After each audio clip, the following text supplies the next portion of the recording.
আসসালামু আলাইকুম dear students, আজকে আমরা সমাধান করব জাতীয় বিশ্ববিদ্যালয় 2004 অনার্সে আসা একটা প্রশ্ন, যেটি homogeneous linear equations with constant coefficients এই টপিকের আন্ডারে পড়ে। খুবই গুরুত্বপূর্ণ টপিক।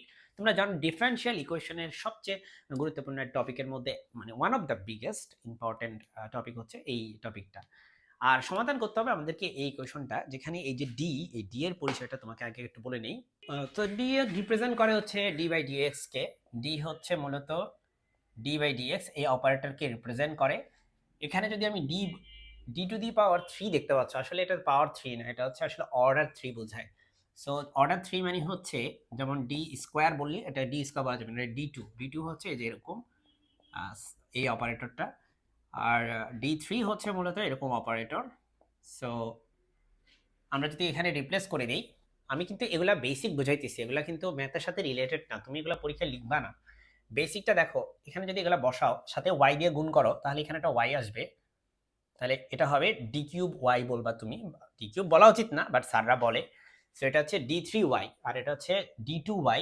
এই যে এটা, তাহলে এই জিনিসগুলো কি আমরা আসলে কি, আমরা এই যে সেকেন্ড ডেরিভেটিভ যেটা, সেটাকে আমরা এখন কি আকারে লিখতেছি, এই যে ডি2 এবার লিখতেছি। এবার লেখার কারণ কি, আসলে এবার লিখলে আমাদের ক্যালকুলেশনে বারবার এই যে জিনিসটা আনা লাগে না।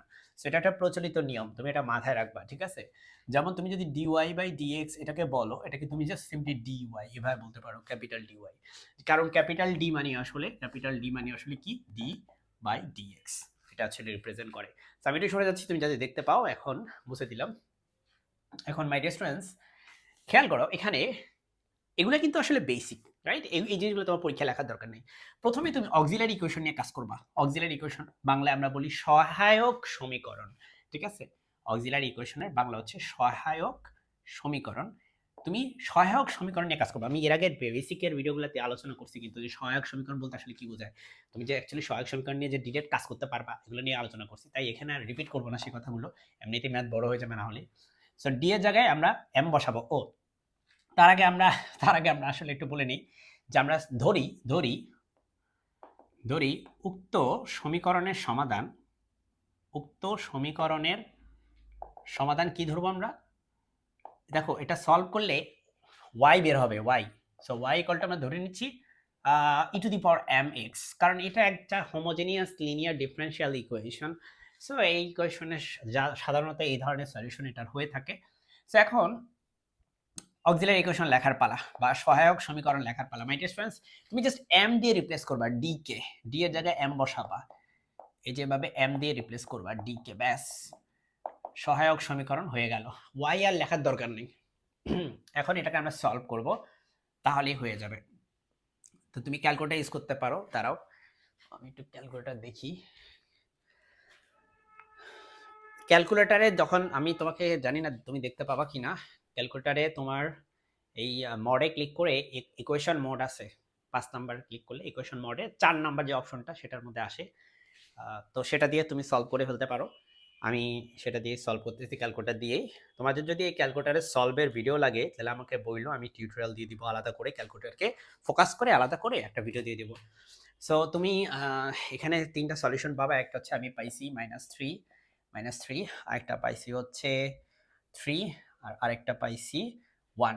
3টা সলিউশন পাওয়া গেলো একটা, এই যে। এখন এটাকে অনেকে অবশ্য উৎপাদকে বিশ্লেষণ করে করতে পারো। এটা তুমি যদি ছোট বাচ্চার মতো করতে চাও করতে পারো, কোনো সমস্যা নাই। ভাই আমাদের অত টাইম নেই, ঠিক আছে? আমরা ম্যাথ হচ্ছে তাড়াতাড়ি করা লাগবে। সো আমি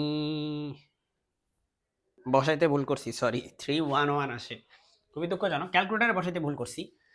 সো আমি আবার চেক করছি আসলে ভিডিওটা পজ করে, কারণ আসলে চেক না করলে মানে দুঃখজনক কিছু ঘটতে পারে, এই জন্যই আর কি চেক করা, যেটা ঘটতে নিছিল আর কি। সো যাই হোক, 311 আসছে আমাদের।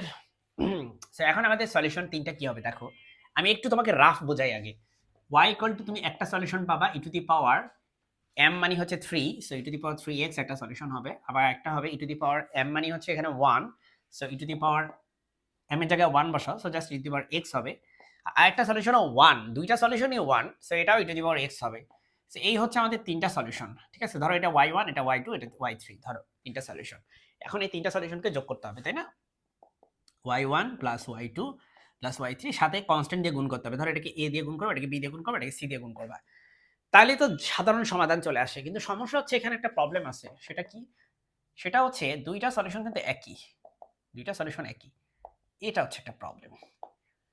২ টা সলিউশন একই। এই ২ টা।